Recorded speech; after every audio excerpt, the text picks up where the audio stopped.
Hey there, day 21 in the house. Loads on today's show, really looking forward to it, but I think I've forgotten something. I just can't quite put my finger on it.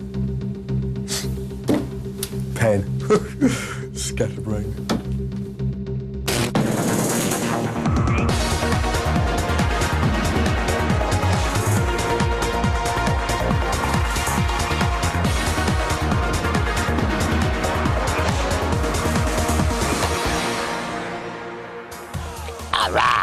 There's a reason for that. It'll all be explained in a minute. Don't worry, I haven't lost my total senses. Welcome to Big Brother Silver. Day 21. Time is 7:34. There's an emergency on planet Earth. On today's show, I'm joined by who's still my beating heart, the delectable Kirsty Gallagher. Where is she? There she is. I'm touching her. I'm touching you. I'm touching you. Also on the show today, we find out what happened when Caesar went on his big date with Vanessa Feltz. Is Imogen history already? And we'll be taking a look through the cat flap of a mystery housemate's home. But before we do any of that, my friends, we kick off the show. Had clat, I must say, as we always do. A little run of big news. Get out.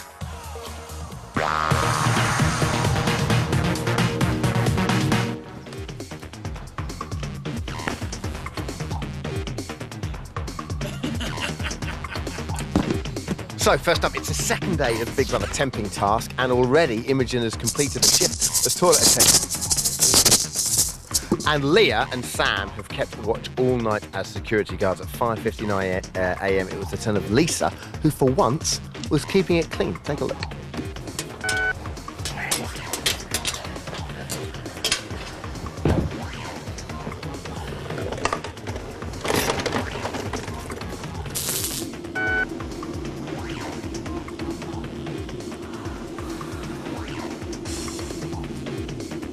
24-minute shift, knackered.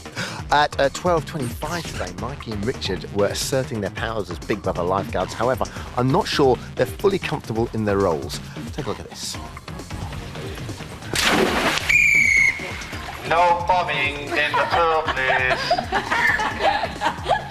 Please refrain from bombing or you will be removed.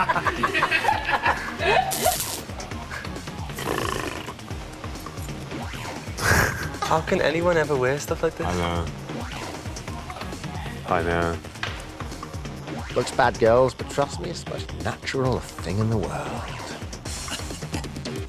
And not a sniff in sight. At 12:46 this afternoon, it was Glyn's turn to step up to the yockey. Now, the task requires him to make all the housemates' meals. He gads! And after confirming with Big Brother which kitchen appliance was the oven, he was asked to make a special treat. Let's take a look. Glyn? Yeah? Do you know what a classic Victoria sponge cake is? I have no idea, but whatever outcome it comes, and that's going to be a classic Victoria sponge cake, innit? Well, it's got to be a sponge cake, I wouldn't say sponge, you know, with it. No, I haven't got an idea what a classic Victoria sponge cake is. I'm on a rock in the house. You want a beat, and a whip up, beat, on a rock in the house.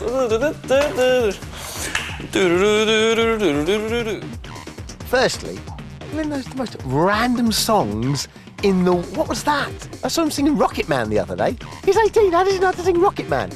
Secondly, ladies and gentlemen, we are very proud to reveal here is that very victorious, classic Victoria sponge cake. Stick it on a pash phone there. Food poisoning, here we go. Now, we're not allowed to eat it because Aldo Zilli's coming on the show tomorrow, even though I owe him a tenner that I borrowed when we went to the fish market from Roberto last year.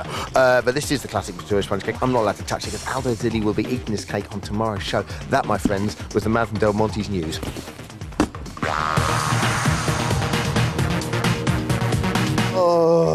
Oh, he said, she said, you said, I said, he said, we said, right said, Fred said. When will it ever end? I thought we cleared all this tomfoolery up yesterday. The round-robin arguing does not seem to be going away. But who are the culprits keeping it alive? Name, shame, who's to blame? With that in mind, today's call BBLB pretty much could only be name, shame, who's to blame. Hello there. If you were watching yesterday, you'll have seen our resident Lothario Caesar. That's 91.6% says have his wishes granted when Vanessa Feltz unexpectedly but brilliantly rang the Pash phone. It's Caesar, everybody. Hey, bud. How you going, man? How are things?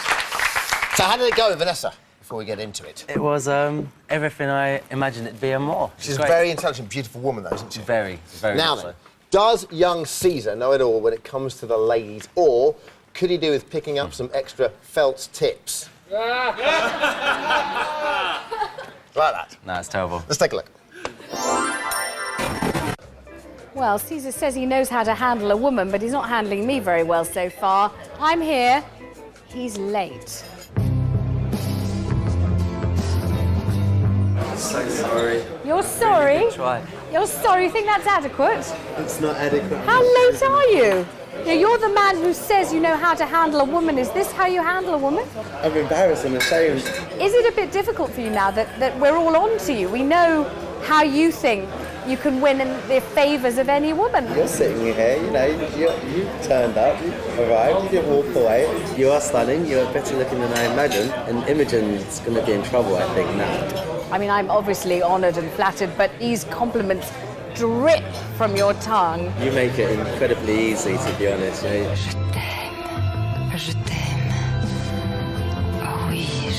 You're a dynamic character, you're extremely amusing to you. And she, with the greatest respect, unbelievably vacuously boring. I completely concede that she's extremely pretty, but by God, there's a total absence of any brain cell at all in that girl's head. What is the story with Imogen? I look at heart over brains, and Right. her heart's in the right place.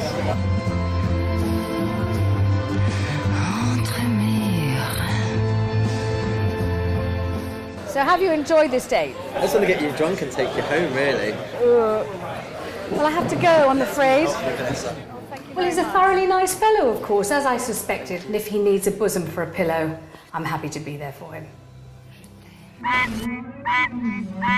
All right, come on, the brilliant Vanessa Feltz, everybody. Great copy, Vanessa. Of all the women in the world, why did you pick Vanessa? Were you actually in the press conference and it just came into your head that you said you I've always had a thing for Vanessa. It's not the physical attractiveness of it, it's just the fact that she's so funny, so intelligent and sharp. So smart. Yeah. OK, did she live up to expectations? Because she put you on the spot with the old Imogen question. I mean, yeah, she did. I mean, she's very sharp and she's very quick-witted, and there's not many people out there that can, I guess, challenge me that way, and she just completely overshadowed me, and I didn't know what to say to her. Now then, I need to ask this question. On the radio this morning, you confessed you'd already been unfaithful to Imogen. No, that's... Can you confirm or deny this was with Vanessa? I would deny it was with anyone. I misunderstood the question. What was the question? I didn't listen to it. Have you had some sort of... Shenanigans? Well, not shenanigans. It just said, you know, it's been 4 weeks. Have you sorted yourself out? Oh. And I didn't quite understand what you meant. No. You know, and I'm slightly regretting asking that question. So, apart from the radio interview, what have you been up to? Where are we going to see Caesar next? What do you want? Oh, I don't know. I mean, it's just been a lot of this whole clear my name stuff, make myself look good again, and show the nice side to me. Talking to management companies and seeing where we're going to go. Do you know, I love the whole clear your name thing. It's almost like our version, without the murder trial, of OJ. It is almost. It's getting terrific. a bit boring now. For now, Caesar, everybody. Thank you. More from Caesar later on. In fact, in just a second, the housemates have been in residence for 21 days, but does our bijou bungalow meet their exacting standards, or is it a welcome step up in the world for some? Today we launch a brand new feature in the show. I'm very excited about it. I think we all are as a team. We pay a visit to the home of one of our current housemates, but can you guess who, as we go through the cat flap?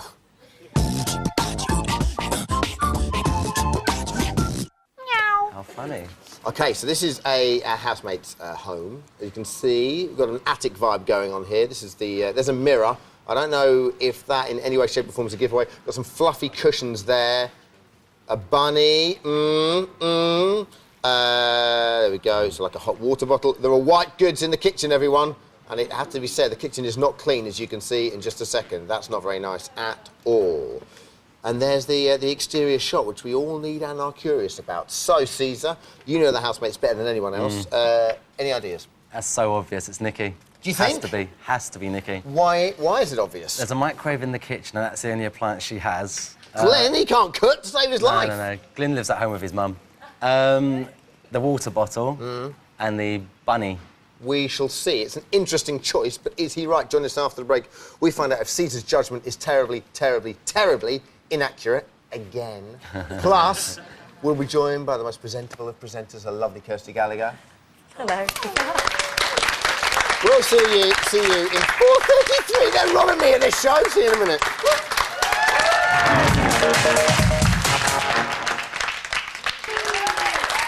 Hey, day 21. Welcome back. Time is 7:47, they're being told. It's time to put you out of your misery and find out whose cat flap we've been probing.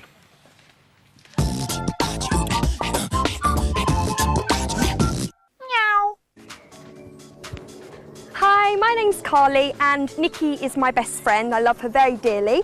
This is where Nikki lives. First of all, I'm going to take you into Nikki's beautiful bedroom. This is Nikki's little chihuahua and he's cute. This one, I call it the little snake. It's not actually a snake, it's an owl. Nikki always sometimes gets cold when she's in her flat, so these keep her warm. I'm now going to take you to our kitchen. We spend a lot of time in here early hours of the morning when we come back from night clubbing. Or we'll cook pasties and chocolate crisps, the lot. You name it, we eat it. This is the microwave. Quite cute and small like Nikki. And the cute little toaster, that's cute too. This is where Nikki washes her hair and has her bath. Good old soak. So, that's Nikki's house. I hope you've enjoyed it. Come back another time. Bye.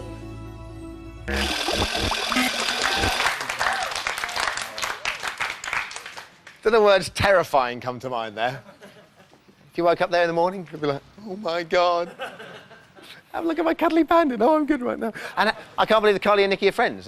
Chalk and cheese. How did they even meet? Caesar was right, it was indeed Nikki, but we're going to be talking more about Nikki and indeed all the girls. It's time to speak to lovely, beautiful, pregnant Kirsty Gallagher. Hello. That's just your belly. Yes, go on. Oh. At least I know you. Wonderful. I wouldn't let anyone do that. Damn, we could have done it as some sort of competition. Come on, kiss Kirsty's belly. What do you think of the series so far? You like it? I love it. I'm addicted, absolutely addicted. I think it's day brilliant. one? Yeah, from day one.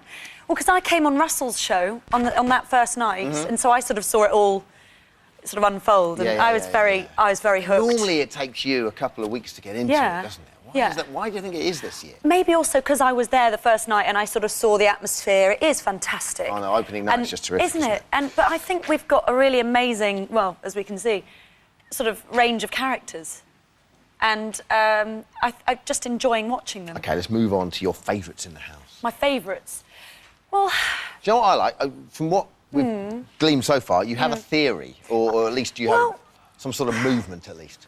About people in general. Yeah, like anything about, like, you... You know me, I'm a very... Well, I'm not saying you're a girl, but I'm a girly girl. I've got lots of girlfriends. I'm a girly boy, But I think the girls are so bitchy, and they're really upsetting me, almost. Whereas I think the men are much nicer characters. And then they're not really... They're kind of more chilled out, and they're just sort of getting on with it and saying, OK, well, we decided to come in. This is what we live with this. Yeah. Whereas the girls are just I hated the way that the girls especially didn't make the new people welcome. I thought that's just not human nature. You struggled there, didn't you? I did struggle. New people. New people. Okay. Ashleen and Sam. In particular, your favourites then in the My house. favourites. Well, I love Pete. And everyone loves Pete. I know, and I feel really... Yeah, but I feel really bad because on Russell's show that night, I said he might do my head because I thought he was putting it all on a bit. Yeah, yeah. I know he's got Tourette's, but I thought he was trying to be a little too eccentric, but actually he is, Pete. I like Richard. Now, really? Because I think you're really probably like the first Richard. person to come on that's been singing Richard's praises. I think he's just, I think he's a nice, very bright bloke. I think he's quite... There's a sort of paternal, Well, he's very much playing the daddy, though, isn't he? Yeah, I think he's... If you're in this situation, I keep putting myself in the situation. If I were in this house, I would want to have someone like him, a sort of bit of an anchor figure, Grace is just, she's just too much of a bully for me. Really? Yeah. OK, well, not many of the girls seem to like Grace, so who don't you like? Is it in particular Grace? Grace. And I have to say, I know Caesar's in here, sorry, but I think Imogen's got a little bit of a bit of a bitch. That's bitchy interesting, streak. because most women, when they come on, they don't like Grace, and they say they don't like Grace. Why Imogen? Because I think Imogen has a bitchy streak. I've seen it come out of her. She won't say anything, and then she's sort of siding with Grace, and it's very much that kind of the... Okay, I don't like that. Let's take a look at the Gallagher theory.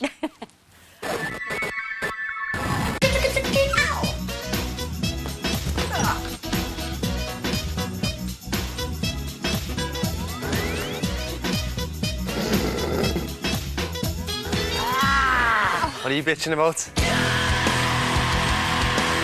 Do you find Ashleen attractive? All my bloke friends, they would call her a dog. Well, yeah, I'm just asking you, have you got any problems with me eating? What? No. Can we have a girly chat? Because you've been backstabbing. Oh my God. I've never been in this situation to feel like this. She's the biggest moose I've ever seen in my life, and yet she walks around thinking she's God's gift. They said that Grace had said... She said to me, Lisa said to her that I'd called Lisa... And I said... You're certainly not talking. And I said... And she says that nothing's been said. I feel like going over there and just gobbing off and saying exactly what I really feel like saying to them. Now, I'm going to be Need I quite... say any more? I'm going to be a bit controversial here, and it might get me in trouble. Come on. Is that just not girls? Yes, I think... Aren't girls but like... I think that is... Yeah, I think some girls can be like that. I have to say, I'm not just saying this, but I'm not like that, because I don't like other girls that do that. And my friends are all nice people, and hopefully, and we don't do that. But I hate it when I see those situations. But and look at the boys, they're just having a laugh. But men are quite shallow, and we don't really think about it that much. We just go, where are we? In the house, loads of people. All right, then, yeah, let's just play chuck balls around. What would you rather be... Who would you rather be with in there? You wouldn't want to be with the girls. Oh, I don't know about that. Oh, really? And in terms of Nikki, you haven't got on to Nikki, but you've got issues with her? I think she's really annoying. So I was going to ask you about this week's nomos. So Yeah, you've got Sam and Nikki. So you think Nikki's really annoying, but who should stay? Well, I thought she was an actress in the beginning, Nikki. No, Yeah. really? You joking? No, come I on. thought she was an actress. She She's can't putting act. it on, You can't sits act in a diary that. room and goes mad about a bottle of water or tap water or whatever. And I'm just thinking, you're in the Big Brother house. You know what you've got yourself in for. This is... Get on with it. Sam, I just feel really sorry for. OK. She's... But who's going to go this week? Sam's going, I think. You think? I think that everybody in the house has probably convinced the public that she should go. Will you be voting this week? Might Who be. for? Who for? Might be, not telling you. Go on, Can't tell you that, don't leave us can I? hanging. I won't be able to sleep tonight.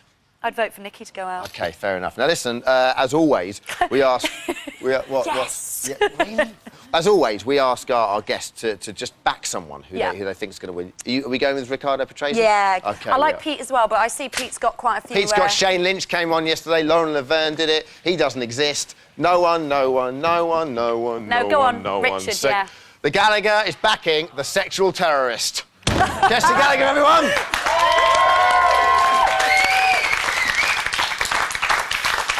Yesterday, we let Nikki and Sam face the public vote, so if either of them particularly get your goat, you know what to do.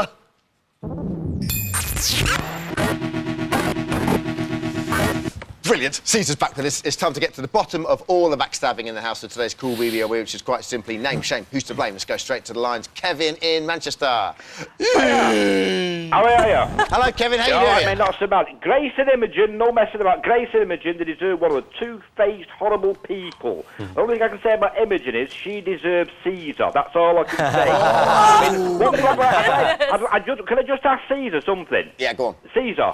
Do you regret now bullying Richard the way you did in the house? Oh, you don't know what you're talking about. Right, well, Kev. I'm asking you a question. I didn't Because bully you Richard. played right We've gone into over this. You played right into his hands. That's why you're in the studio and he's in the house. Now, I've got a suggestion. Why don't you, because of what you did, you were so aggressive with him, for charity, you and him have a boxing match when you come out. And I know I'd be where my more than money's going, happy to but have it's that. not on you. Kev, I know it's rare to speak to someone from Manchester with very forthright views. But that said, thank you very much for your opinions, Kev.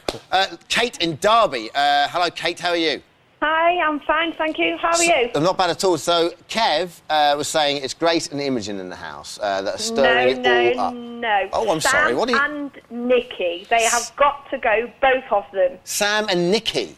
Both. Double eviction. Got to go. Get them out. Unless there's an actual draw, I don't think that can happen. But talk me through your theory. Why Sam? Sam, because before Sam went in the house, Dickie and Leah were best of friends. They had the mum and the dad figure of the house. And since Sam went in, she split the house in two. OK. She's got to go, both of them. Caesar, do you notice Sam stirring things up? Sam? No, I mean, not at all. I just think Sam's being Sam and just isolated herself from the rest of the group. Now, with regards to Leah, I think she's just got this newfound confidence on the back of her theory that society's now accepting her for who she is. But she just doesn't realise I'm a hated man. OK. Robert in the West Midlands. Hello, Robert. Hi, Dermot. What's your theory, Robert? Grace and Sam, but particularly Grace. OK. Let's talk about Grace, then. OK, Grace, the head girl, jealous of Nikki, Leah, and especially the new girl, Ashleen, in my opinion. Spreading half-truths to other groups, using Sam in the manipulations, then backing off when the trouble starts and proclaiming innocence in any gossip-mongering. Grace is the worst offender by far. OK, Robert, thank you very much for calling. Thanks to all our callers. And today's guest, Kirsty and Caesar, everybody. Thank you very much, guys. Big Brother tonight, 9 o'clock. Turn straight over to E4 to see Russell on Big Brother's Big Mouth. We'll be back tomorrow night, 7:30. E4 kicking up a storm with Aldo Zilli. Thank you, my friends, as you were.